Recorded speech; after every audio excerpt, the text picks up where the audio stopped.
Hey everyone, welcome back to our channel. In today's tutorial, I'll walk you through the process of installing Google Play Store on your Windows 10 and Windows 11 PC, so you'll learn how to run Play Store apps and games on your computer. This is the safest and most reliable method to enjoy Play Store content on your PC. So the first thing that you'll need to do is make sure that virtualization and the virtual machine platform are enabled on your Windows 10 or Windows 11. So to do this, open the Windows search bar and type appwiz.cpl, then press enter. In the left menu, click on the Turn Windows Features On or Off, scroll down and find Virtual Machine Platform. Check the box next to it, then click OK, and you might need to restart your PC for the changes to take effect. Now, the next step would be to visit the GitHub page, wherein the link is provided in the video description. So scroll down to find the link for your operating system.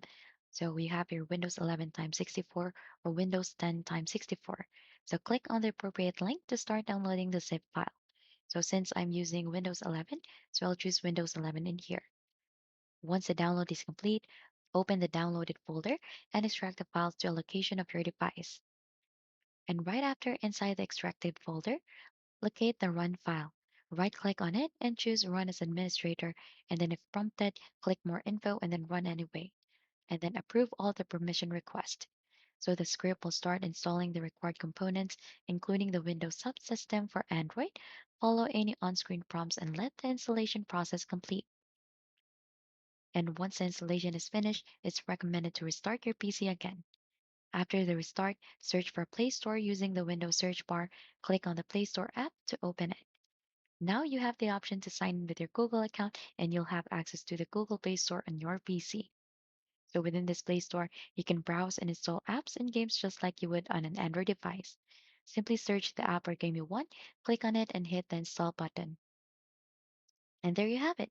By following these steps, you can easily install and use the Google Play Store on your Windows 10 or Windows 11 PC. This method opens up a world of Android apps and games for your enjoyment. If you found this tutorial helpful, don't forget to hit the like and subscribe for more tech related content. And if you have any questions, feel free to ask them in the comments below. Until next time, take care and goodbye.